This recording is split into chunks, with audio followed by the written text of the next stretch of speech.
Hello, Danny. Whoa, How are you doing today? I'm good. Oh, you are very quiet on my end. Oh, I was further away from my mic. Oh. So how are you this week? I'm pretty good. Oh, oh. I just got out of raid and I hadn't cracked my neck for the past like 4 or 5 hours, so I just did that. So all of you on YouTube are about to just see me just go ham on my neck there. Oh, been hunched over like a fucking gamer. All right. Well, you know what? Before we get into the TWAB, because this TWAB is kind of interesting, and there's a lot of stuff that we can kind of go into, and then a lot of stuff we can just straight up be like, all right, well, here's the info. Have fun. Yeah, There's a lot of shitlets like that. really is. So let's talk about a couple of things. Um,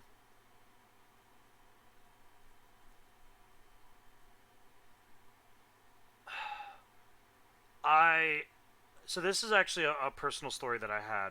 Um, a friend of mine, at least I like to consider them a friend of mine, um, just started playing D2 recently, Danny. Um, Yeah, and they have none of the expansions, but they're at 1757 light level. So, not yeah. too bad. Um, but the first thing that they remarked about is how fucking miserable the new light campaign is. It's it's not good. Well, here's the issue is that for D1 it made sense. For Destiny 2, it is the only reason why Shawhan has not been fed to the thrall yet. Cause damn, that character's fucking useless. Yeah, that's like after New Light. That's it. Literally never again. Yeah, when it's kind of like, cause Shawhan's a lot like Devrim K and Failsafe, in that when they were relevant. Um, and then the moment they were no longer relevant, they just fell off of everybody's map. So, it's kind of weird. And I just kind of wanted to talk a little bit about that. Of like, I feel really bad for new lights coming coming in, because number one, the new light campaign, not good. Now, granted, you do get an exotic weapon, and it's not a bad exotic weapon when you finish it. You get Risk Runner, which is actually really good right now. With the amount of fucking arc damage that the current season is pushing out, it's pretty good. It's pretty useful. But man, they need to do some things to the new light campaign, because it is not friendly at all to new people. Because it doesn't teach you how to access expansions.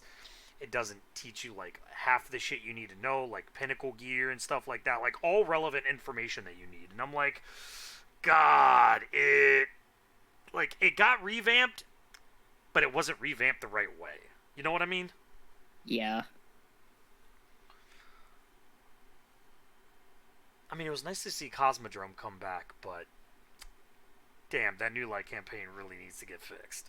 And I just wanted to tell that little personal story real quick. yeah. Um, Like it's in need of a bad overhaul. yeah. The other thing that I thought was kind of interesting, Danny, is the same person also said that it was a mismatch of gameplay. And when I read those words, I immediately was like, I know exactly where this is going. And then they proceeded to say, yeah, so super fun, abilities, gunplay, all kinds of stuff. And then the other 50% is fucking platforming. And I was like, yep, welcome to Destiny 2, baby. Yup. God, please, Bungie, stop with the fucking platforming. Nobody fucking likes it.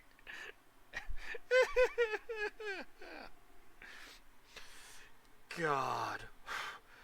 I'm just convinced that platforming should just not exist except for raids. And the only reason it should exist in raids is as a dummy check. Is if you are this dumb to miss the fucking platform, you do not deserve to complete this raid. That is it. That is the only place that platforming should exist.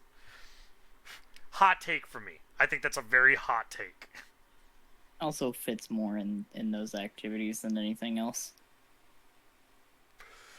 Yeah, especially because, the whole point of a raid is it's supposed to be stressful. Yes, it's supposed to be fun. Raids are supposed to be fun, but they're also... I'm trying to find my light here. It's supposed to be fun, but it's also supposed to be stressful because it's supposed to be a challenge, right? You don't just get to walk in and then just blow a raid to smithereens. No, we have dungeons for that. We have dungeons for that reason. Raids are supposed to be like the best content there is PvE-wise, right? Because PvP, there's trials, and we all know how trials goes. Raids is the PvE content, is the PvE endgame content. So it's just, I don't know. With Crota's End being recently reprised, and yet again more goddamn platforming, I don't know. I hate platforming. I hate platforming, and I kind of agree with them. It's very odd because it's 50% of D2 gameplay is running and jumping everywhere, and then the other 50% is I am fighting for my life. Yeah. So it's kind of a weird mismatch. But yeah, I know. I just wanted to go into that a little bit before we got into today's TWAB, which we'll go ahead and jump into now.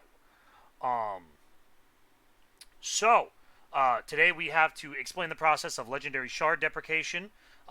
We've talked about this on previous TWABs about how they're kind of going to change how shards are going to be working. So this is the first time that we'll actually get like actual numbers on how they'll work. Some new info and updates to the Crota's End raid, new PvP update previews for Season 22 and 23. I'm kind of excited for that. Checkmate enters the Crucible Labs next week. Improved Trials weapon drops for wins. Tessellation shines bright in the community clips, which we talked about last week. The weekly Destiny player support report, and of course, the Art of the Week and Movie of the Week picks. So it's Shard to say goodbye.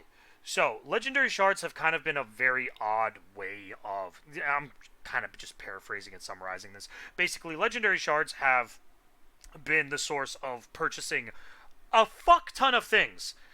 And there have been plenty of bugs to get, get max legendary shards.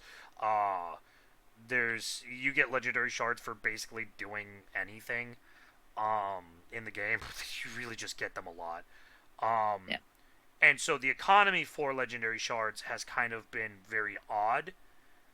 So they're trying to kind of fix that to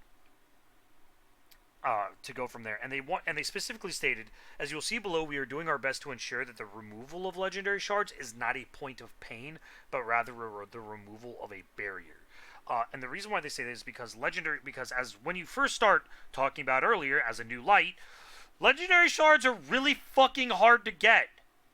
But if you've been playing for the past 2 to 3 years, you probably have a couple thousand stashed up for, a rainy day. So, yeah. It's kind of rough out here for a homeboy. Season of the Goodbye. The path to a world without legendary shards starts in 23. The first thing we will do is remove all legendary shard costs from the Monument to Lost Lights. Glimmer, Exotic Cipher, and Spoils of Conquest costs will remain the same, with only the legendary shard costs changing. This should help new and returning players unlock weapons they may have missed more easily than ever before. Secondly, we turned our eyes towards ritual gear focusing, fully removing legendary shards from there as well. Starting in Season 23, non-adept focusing will cost ritual engrams and glimmer only. Focusing adept weapons will still require 7 wins in Trials passages or Nightfall ciphers. Here you can see the new costs. For new ritual weapons, it will be 1 engram, 0 glimmer. For the standard ritual pool weapons, it will be 3 engrams and 5,000 glimmer. For the standard ritual pool armor, it'll be 3 engrams and 5,000 glimmer. For legacy weapons, it'll be 5 engrams and 15,000 glimmer. For legacy armor, it'll be 5 engrams, 15,000 legacy armor. For Iron Banner weapons and Nightfall weapons, it will be 5 engrams and respectively 25,000 glimmer. Adept Nightfall weapons will be 1 engram, 50,000 glimmer, and 10 Nightfall ciphers. Trials weapons will be 5 engrams, 25,000 glimmer. And Adept Trials weapons will be only 1 engram and 50,000 glimmer, but you will need a 7-win Trials passage, which is very specific. 7 wins. It does not have to be flawless, which is really nice. I am a big fan of that, because it means that you're not getting gatekept from Adept weapons. So even if you don't get to go flawless, you can still get your Adept Trials weapon for the week, which I think is super dope. It is the only reason why I've thought about going into Trials. Inevitably, when they decide to make... have they made Igneous Hammer Adept and made it craftable yet? It is none of the Trials weapons are craftable. Oh, I thought they were. But I thought it the does Adept have ones Adept.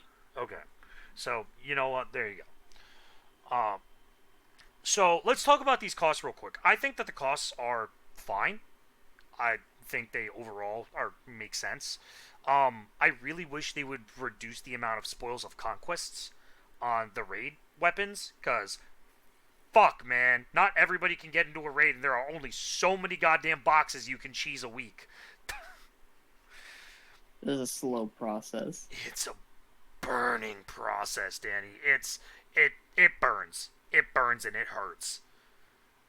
The 5 engrams for a Trials weapon, though, is a little steep, because you don't really get Trials engrams super frequently. Yeah, the only time you really get them is by purchasing, I think it's the 357 one, where you get, where on those wins you get an additional engram, correct? It's I think, basically just from ranking up with Saint. yeah. Which overall is not too bad, especially on the Trials bonus weekends. You can actually rack up a decent amount. So I can kind of see that. What would you rather put it at 3? Because I feel like 3 isn't the right number for it. I think like 4 would be reasonable. Something like in between.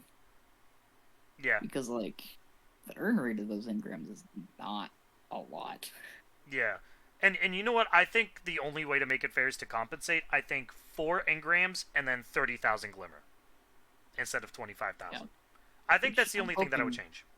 Hoping that they boost the glimmer cap, since I'm going to be using it a bit more. Yeah, that is the other thing that we should definitely talk about, because the fact that they will be removing legendary shards as a slow burn process, I'm sorry, 250,000 glimmer is not fucking enough. It's not. Yeah, because you have to remember all the things that you can just get for legendary shards right now, which also have a glimmer alternative. They're only going to be glimmer. Yeah. And one of those is the raid banners.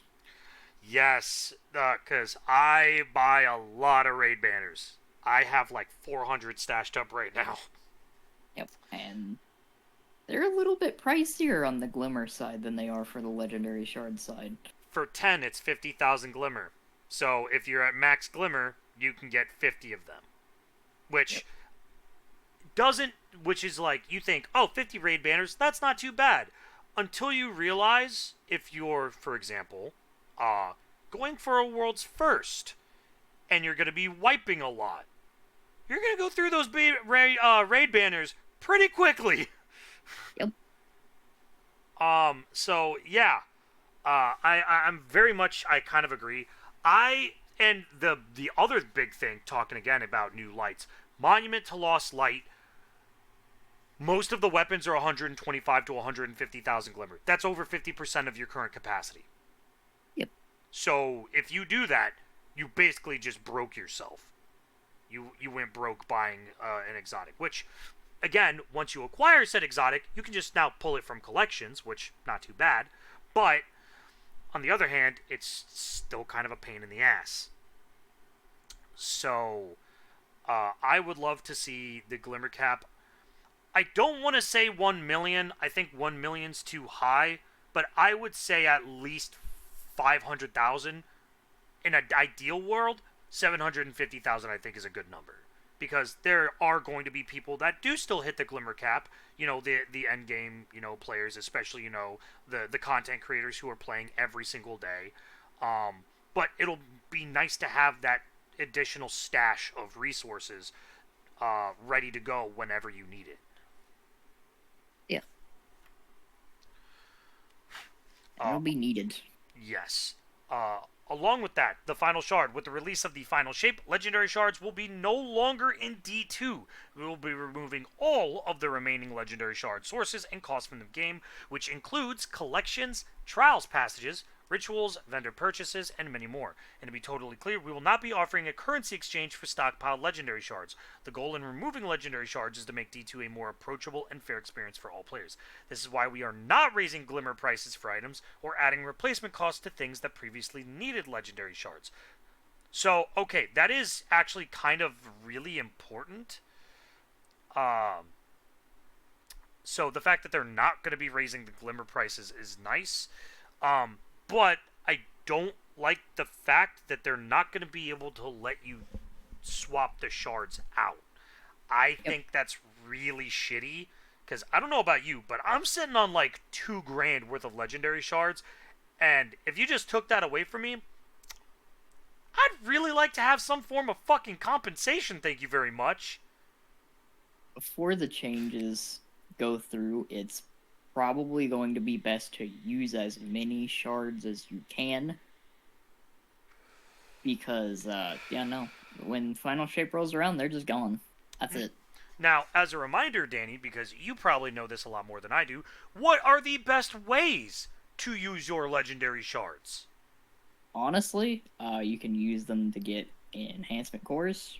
That's a good thing to drop them on before they remove that. Ooh, and that's raid true. banners. Yeah, I completely forgot about enhancement cores.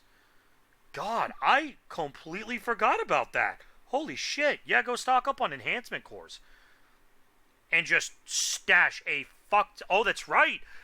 That's right, because they're also raising the amount of enhancement cores, prisms, and ascendant shards we can hold. Because we covered that in a previous TWAB. If I had editing, I'd show you the TWAB now. But unfortunately, I am not editing these. So yeah, actually, that is a very good call. Enhancement cores and raid banners. That's very good call on that. Legendary shards will also disappear from the currency bar in your inventory. Now it will only show your glimmer, silver, and bright dust numbers. Now there is an edit here.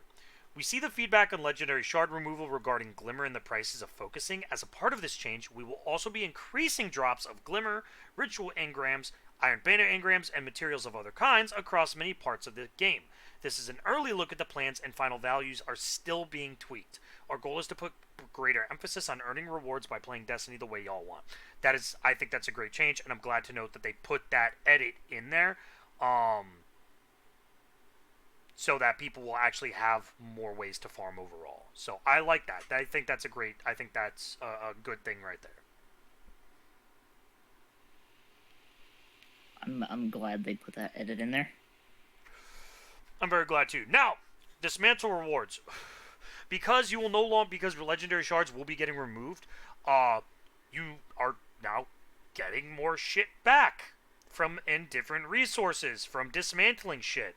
So it's going to be interesting. Dismantling legendary or exotic gear has long been the primary method of acquiring legendary shards. With their removal, we want to ensure that dismantling gear still feels like it gives players something back. Because, eventually, it's going to be useless. So, they're going to be going over rarity, glimmer, so gear type, rarity, glimmer reward, secondary reward drop chance, and gunsmith reputation. General, for rare, you're just going to get 75 glimmer. Rares are blues. Yep. You don't get shit from them to begin with. Armor, legendary armor will give you 1,000 glimmer, will give you an automatic enhancement core, and you have a secondary, and you have a 25% chance to get something else, I guess. I think that's for the enhancement core. Okay. Oh, okay. So you have a 25% chance to get an enhancement core. Still, 1 out of 4 is not bad. No, and 10 gunsmith reputation. Yeah. Along with that, exotic armor will give you 2,000 glimmer, and it will give you a 60% chance to get an enhancement core. So 1 out of 2 drops, or 1 out of 2 ones, and it will give you 20 gunsmith reputation. That's pretty solid. Legendary ghosts will give you 1,000 glimmer. Exotic ghosts will give you 1,500 glimmer. Legendary weapons will give you 1,000 glimmer, and will give you a 25% chance to get an enhancement core and 10 gunsmith reputation. And exotic weapons will give you 2,000 glimmer and a 60% chance to get an enhancement core and 20 gunsmith reputation. Note, the actual values and drop chances are subject to change prior to launch. I'm fine with that.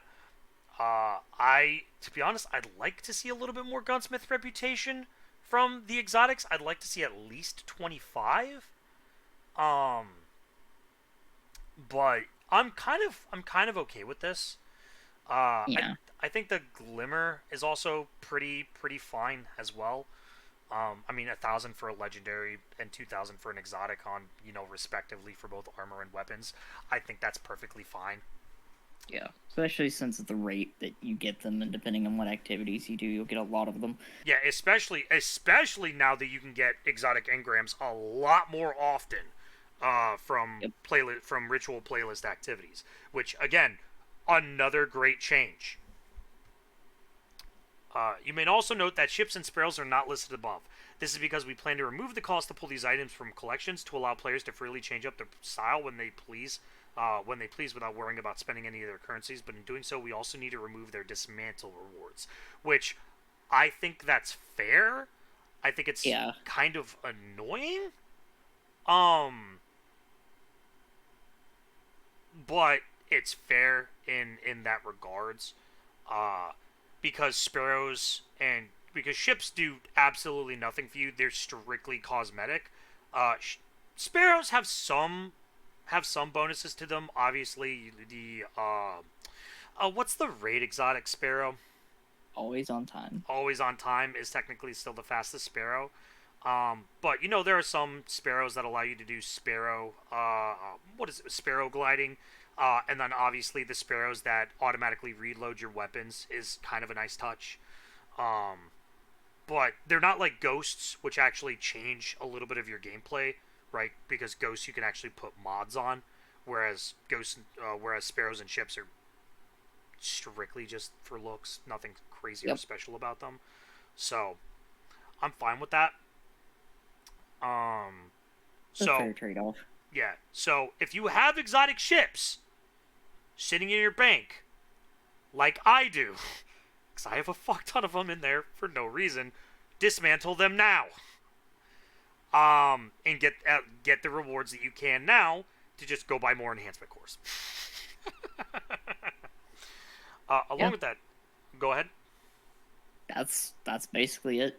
Just use what you got now, and that's about it. Yeah. Along with that, a strange feeling, as Destiny 2 game director Joe Blackburn has mentioned, the final ship will see everyone's favorite, is that Jovian or Jovian? Jovian Xur receive a bit of an update. We're not ready to pull back the curtain on all of that quite yet, but just know that with the removal of legendary shards, Xur will be looking for some alternative forms of payment for his wares. I hate that they put that in quotation marks. Because the immediate thought that I had was, what do them tentacles do? I'm sorry. Hey, yo, but what that face do? Along with that, last week, the team interviewed Team Elysium, the winners of the reprised Crota's End World First race.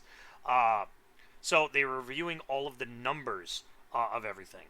So, Guardians that enters Crota's End raid was 525,376.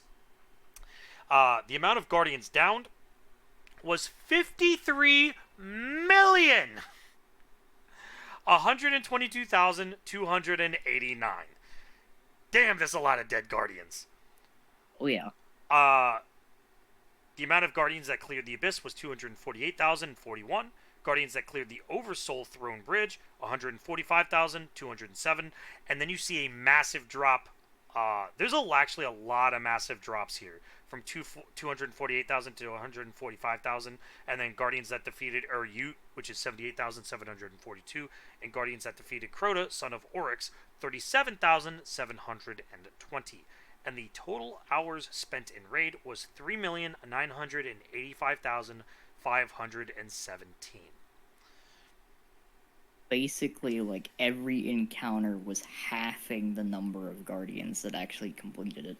Yeah, because I know a lot of people had a rough time on.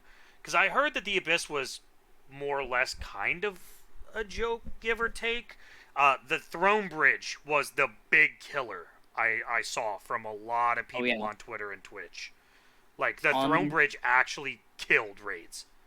On contest mode, every single time, like every 2 minutes without end, it was spawning barrier champions. Yeah. Ur-Ute also came back with a vengeance this go around. Oh yeah. And then Crota obviously is still Crota. So yeah. It was hard. Yeah. Now, something that's interesting to note is the improving drops for essences, and we talked about essences of the Oversoul. I believe 2 weeks ago when we first got, obviously information about it. Essence of the fucking English. Essences of the Oversoul are needed to complete the Necrochasm quest and its catalyst. We have heard your feedback regarding their drop rate, and we are making some improvements when update 7.2.0.4 arrives on September 19th. For starters, your first full clear of Crota's End each week will now provide 2 guaranteed essences of the Oversoul, the guaranteed weekly drop from defeating Crota, an additional guaranteed drop for beating each encounter in order from start to finish. Then, every time you do a full clear, you'll still earn that additional guaranteed essence, so there's now a way to farm them. We are also increasing the drop rate of random essence of the Oversoul for repeated clears of each encounter, so you can earn even more per try. Finally, we are adding a chance to strike it lucky and earn all of the essence necessary to complete both the Necrochasm quest and the Catalyst when taking Crota down during a full run. Just like getting the exotic drop in previous raids, you now get the whole deal if fortune smiles. So you have a chance to get all of them? Yep, there is a random chance to get all of the Oversouls in one go. That's got to be like a 0.001% chance. There's no way. It's probably very low, but them just increasing the chances of drop rates in each encounter and guaranteeing 2 each week is nice. Yeah, I'm actually a big fan of that because I know a lot of people were not a fan of the only getting like partial chances to get them. So that's really nice to see. So you have technically 4 chances to get them each week? Yeah, you have a lot of opportunities to get them like guaranteed each week. And then more of a chance to get, and the best part about this is this update is Tuesday's update. Yeah, so for those of you that have been looking to grind, now's your chance. Again, good change. A new challenge approaches. Now that your victory over the Hive Prince is totally clear, why not challenge yourselves one more time? The first Crota's End weekly challenge will be available along with the Master difficulty starting September 19th.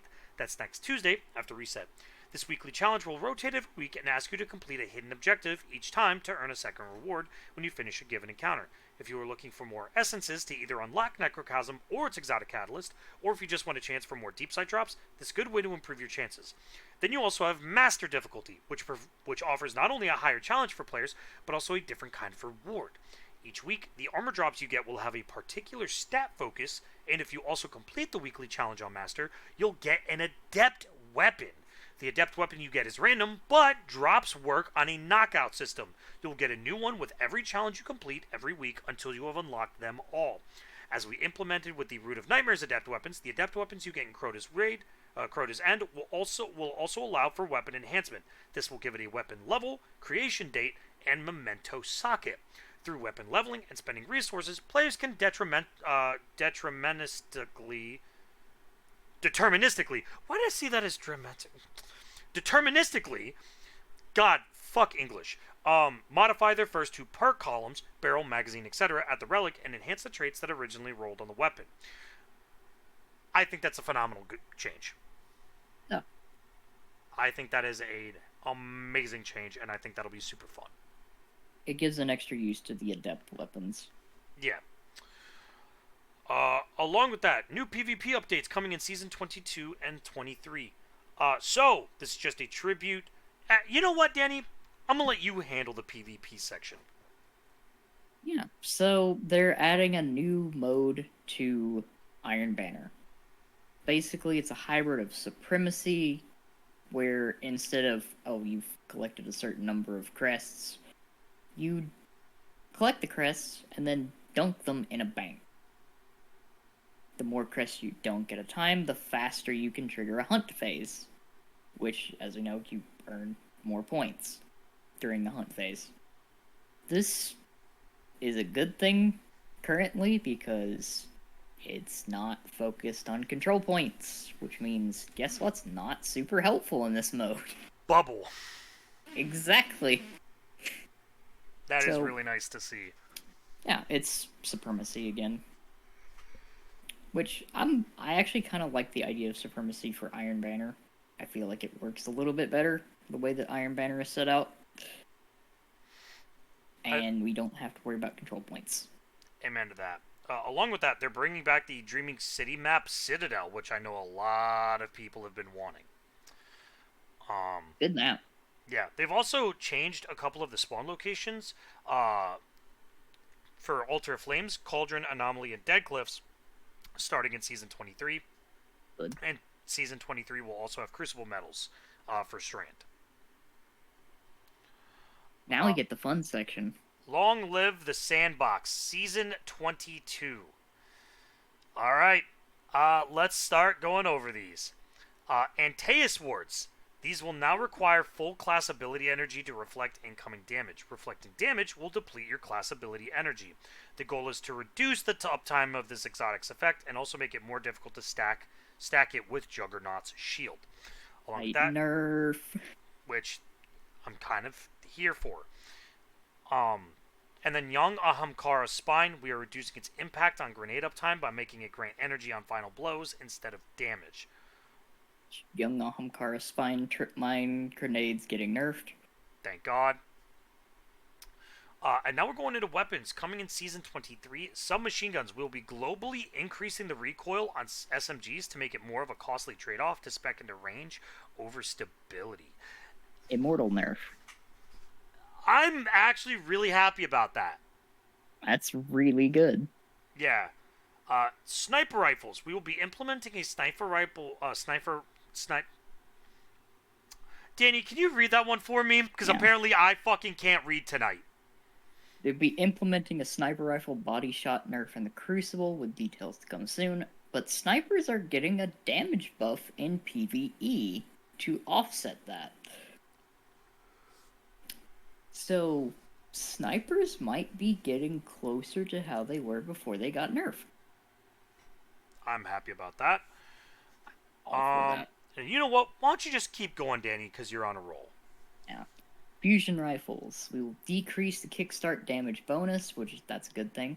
And damage will also fall off harder at longer ranges, which means no more getting mapped by a fusion rifle. Another good change. Thank God. Airborne effectiveness, they are kind of walking back the nerfs they hit sniper rifles and slug shotguns with before they added airborne effectiveness, because they're realizing airborne effectiveness is kind of a not super fun stat to play around with, which is fair, because it really did kind of mess up the game outside of PvP more than it helped PvP. Yeah, I'm surprised that they changed it for both PvP and PvE. To me, that made really no sense. and it made certain encounters in PvE a lot more painful. Yes. And you know what, Danny, you're on a roll. Go ahead and keep on going with the rest of these. And Peregrine Greaves. These now only grant bonus shoulder charge damage after being airborne for a short time. Goal is to change this to ensure Peregrine Greaves users are visibly airborne to other players in order to benefit from the exotic effect, because getting one shot by a Titan shoulder charge when it looks like they're on the ground, even though the game doesn't think they've been on the ground, it's not super fun. Mm-hmm. And in PvE, they will now provide significantly more bonus damage and refund melee charge when used against champions, tormentors, and mini-bosses. That's a good trade-off. Good trade-off. And Syntheseps, they're removing the extra lunge range. PvP nerf. To compensate, we are adding improved weapon handling and reload speed when you're surrounded, which I think is a fair trade-off. And they're also walking back some of the nerfs that they gave it to glaive melee damage, which I think is also a good thing for PvE. Let the Titans use the funny glaives and do ridiculous damage for once. I think that's fine, honestly. I personally find it funny, Danny, that there was one singular hunter nerf, and there was like 5 separate Titan nerfs. Everything else was Titans. And you know what? I'm cool with that. Yeah. Because, Titans in PvP, not fucking fun right now. They're, especially like Arc and Void Titan, they are the most infuriating to deal with in PvP. Oh, yeah. Which, good changes. And more exotic armor updates are coming in Season 23, which I'm hoping that means that more exotic armor pieces are going to get the loving touches that armor pieces did this season. Please rebuff Skull of Amkara! Be fun, like, I've been looking at the Astrocyte change, and it's allowed for some very, very fun combos. I still haven't had a chance to play around with it. Because you can actually use Nova Warp to completely skip jumping sections and certain activities. You know what? That sounds about right. Infinite Blink. It's good. Oh, yeah. Along with that, Checkmate enters the Crucible Labs playlist. So that's cool. I'm intrigued. I kind of want to play it because I read down here. They are reducing the passive regeneration times for grenade, melee, and class abilities by 50%, and reduce the passive regeneration rate for supers by 40%, which means you gotta make your abilities and supers count. Along with that, I love the change that's underneath, which is you do not spawn with special ammo. Yep. Because that means that if you want to be a fucking scumbag and use Jotun, you actually have to get a kill first, bitch. Yep. You gotta use primary ammo weapons first. Which I'm a big fan of, because I am and I will admit it, I am a primary ammo enjoyer, so this does absolutely nothing to me.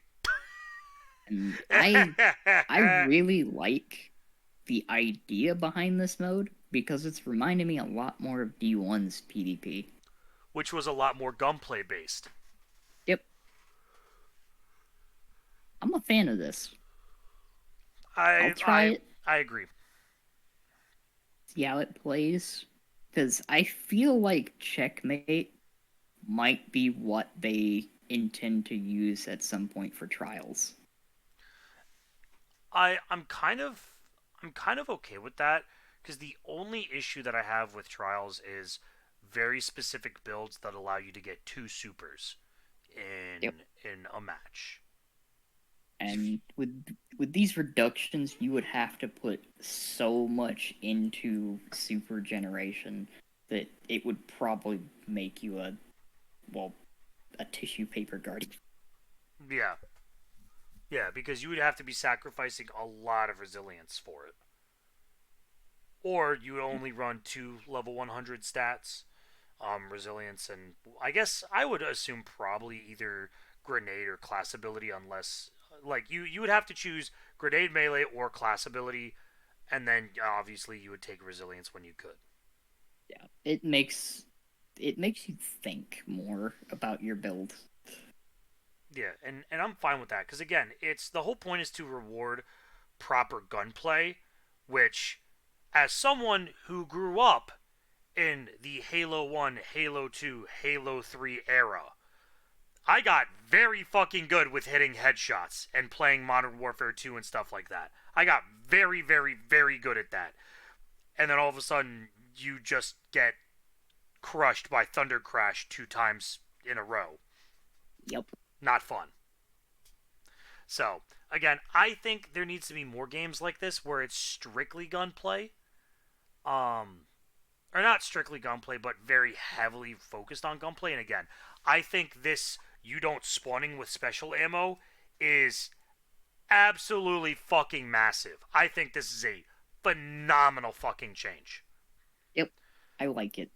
'Cause I like it a lot. I think too many players crutch on special ammo, i.e., Jotun, fusion rifles, grenade launchers, shotguns are the Yep. biggest fucking aggressors of this. Sniper rifles, I'm kind of 50-50 on.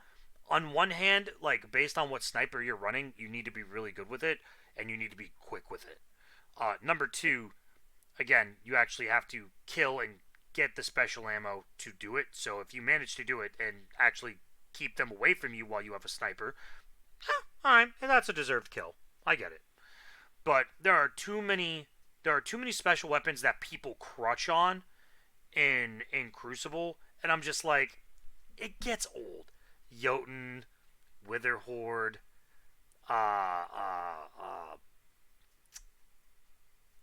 oh god, what am I thinking of? What's the Void? A Truth Teller.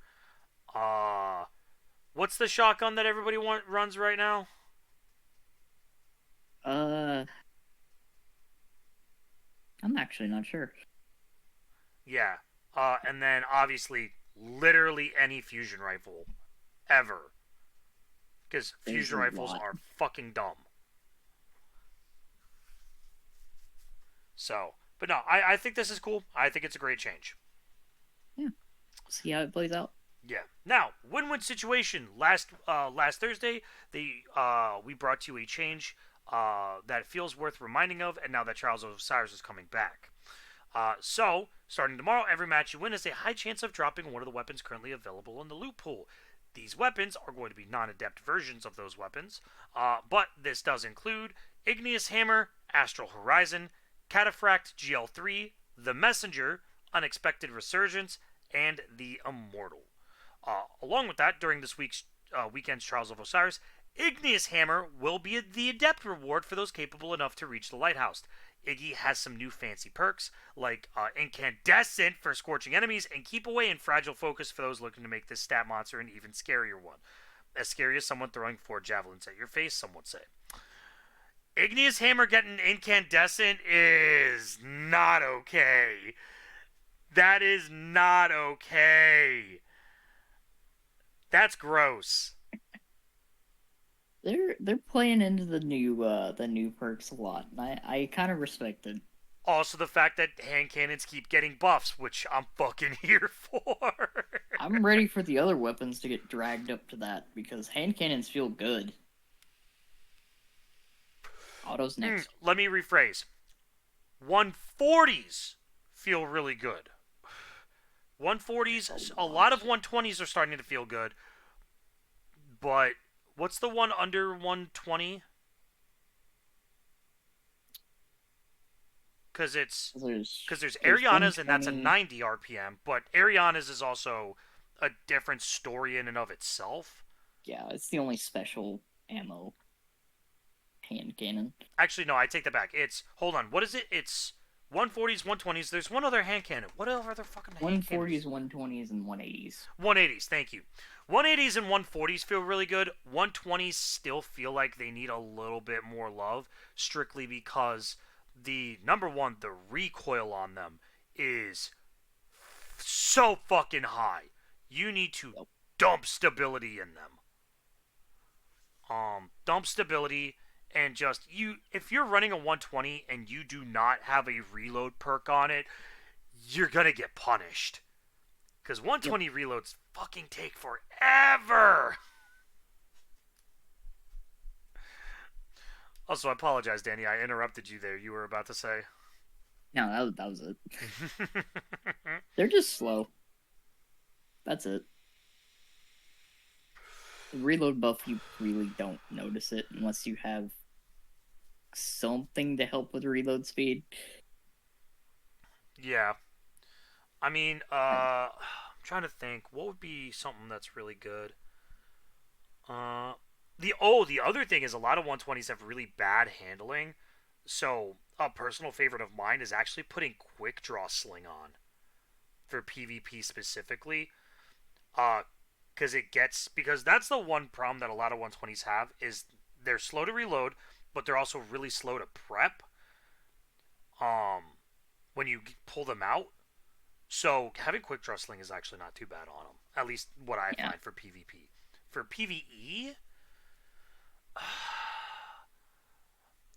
It depends what you're going to use it on. yeah. I mean, personally for me, I find that the less I have to reload, the better. So now mind you, I'm kind of a slut for backup mag. But I know that there's probably better options out there. Like, with backup mag, I would use it with the extended mag. If you got extended mag on a hand cannon, I would use backup mag with that just because you'll get a lot more out of that. Yeah, and the less time you have to reload, the better. Plus, if you have something, for example, let's say like a bow with sympathetic arsenal, Yep. you can just skip the reload, which I'm kind of here for. Yeah. Or something with shoot to loot. Shoot to loot also very good, yes. And especially now that shoot to loot number 1 got changed, buffed. What was the change that happened to it recently? It now works with orbs of power as well. Thank you. Yes, shoot to loot I think is actually a really good up and coming perk. I think it's using it on orbs of power now, especially with how many orbs decide to just roll off the fucking map. Yep. And the fact that shooting the orbs of power can feed into your armor charges, which can in turn feed into the damage of the weapon itself. Yeah, it's just a constant cycle of looping, and I'm fine with that. I think that's cool. Now, tessellation. Bungie asked you guys for the tessellation clips. Unfortunately, I will not be showing any of these clips because I do not want to get copyright striked. But if you would like to watch them, I will be showing them here. Slow-mo. This will be Lego Flash on YouTube.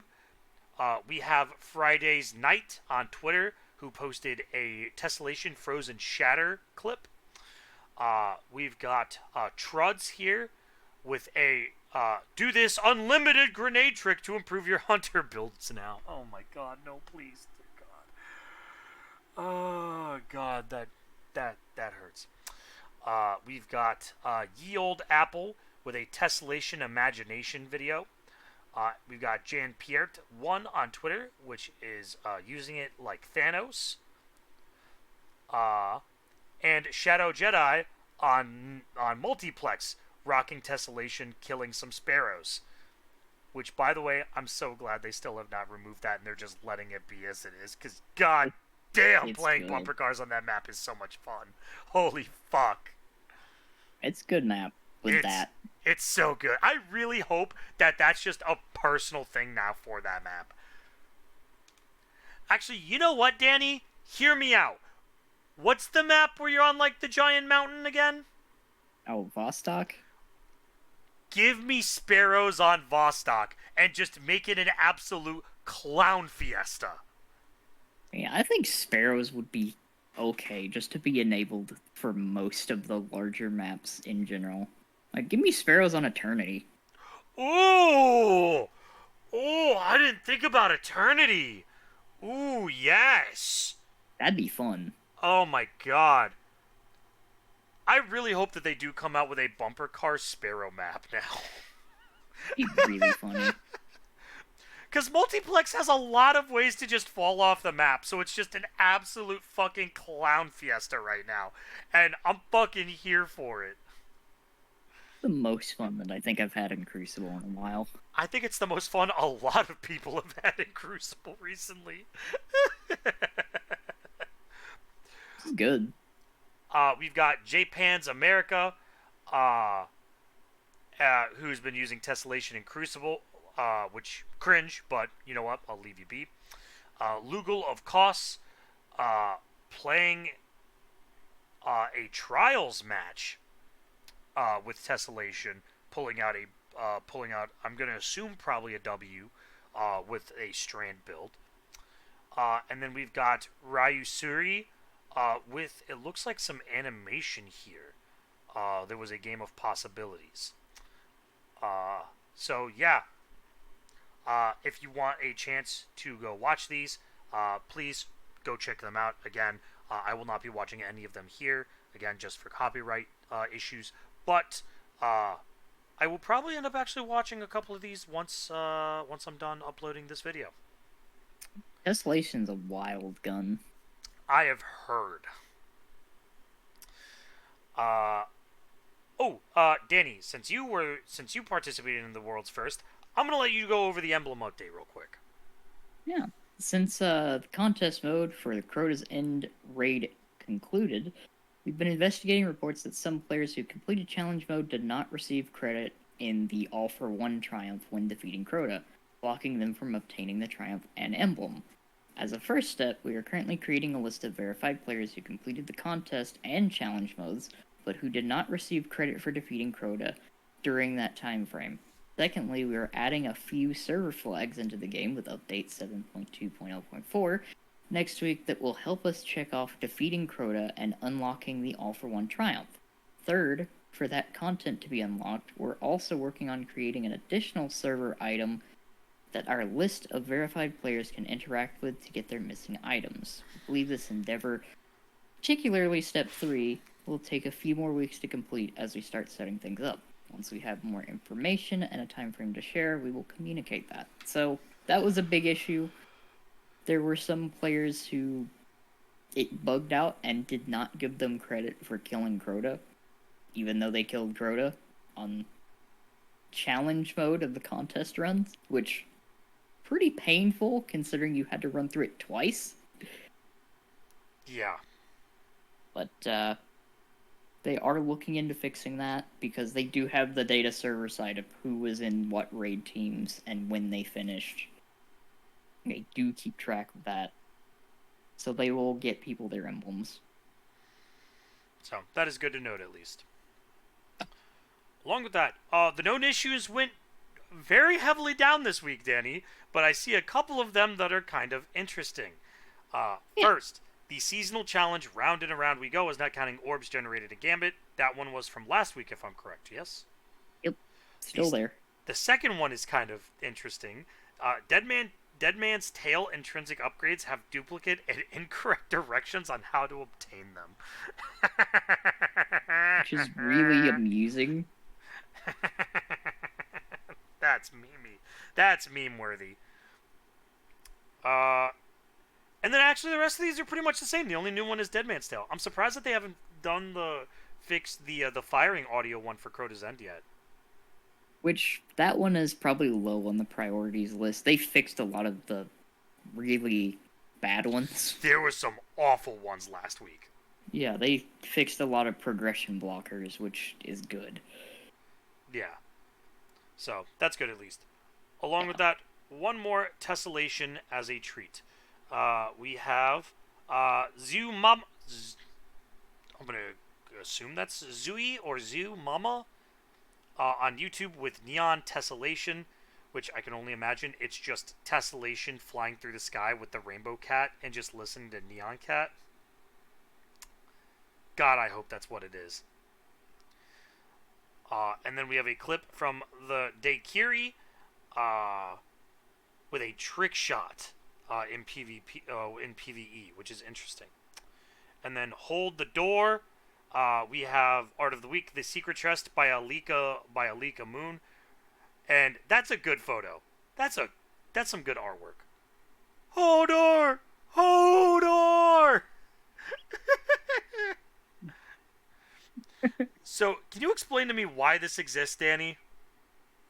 So that is actually like a little hint to the secret chest in Crota's End. You have to have someone Because standing in the doorway. one of the chests, there is two ways to get it.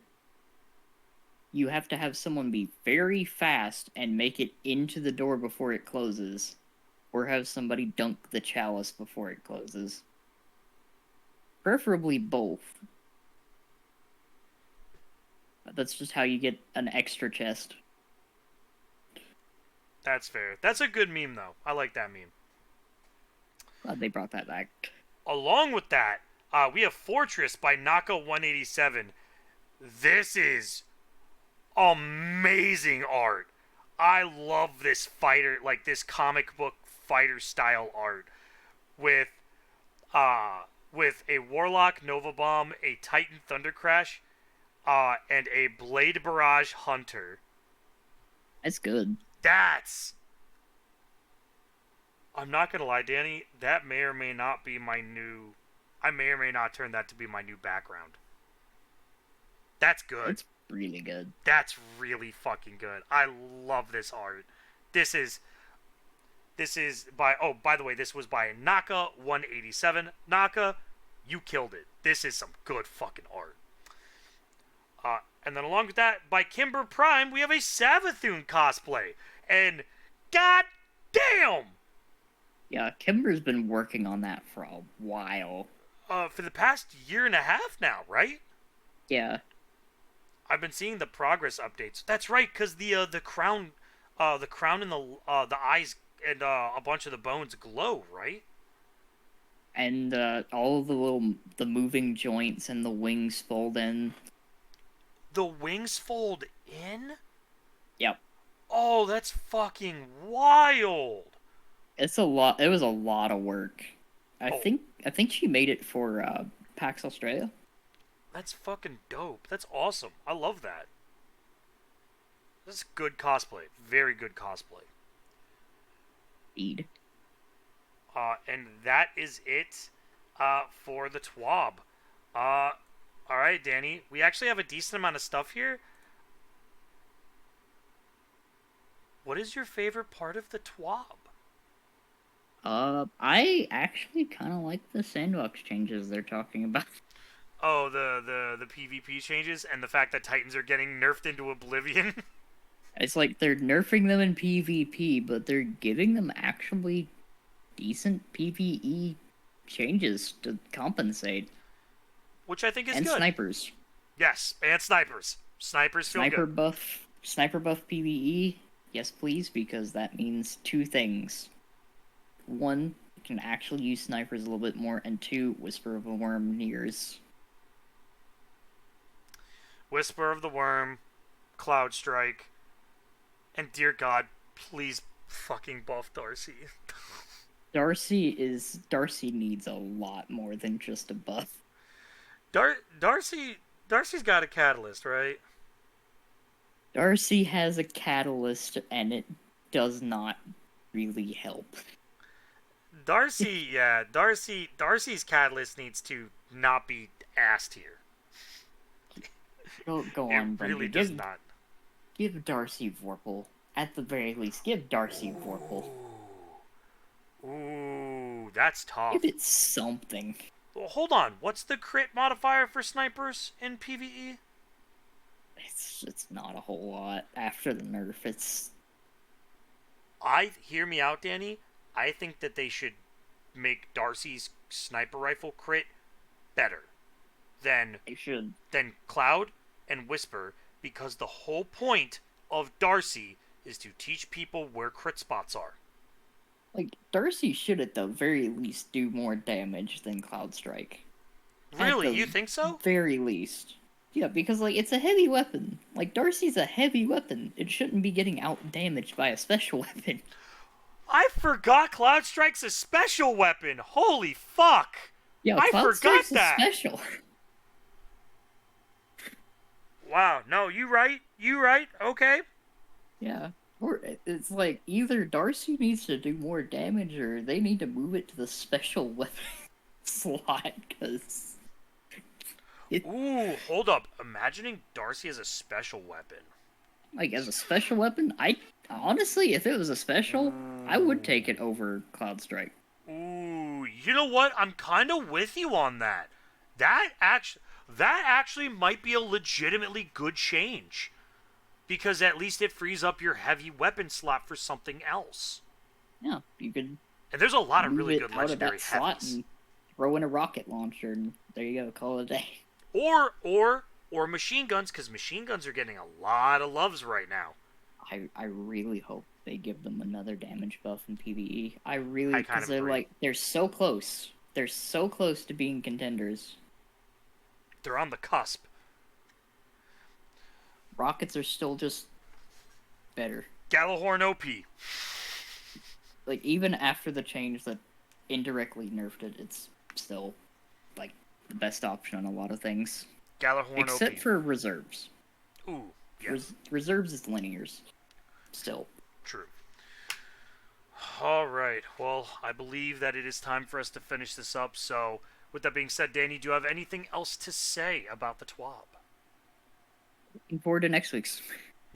After that, True. Facts and based.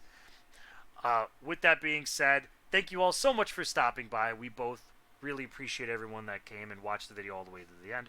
We all hope that you all have a wonderful rest of your day. And as always, don't be a sweatlord. We'll see you guys next time.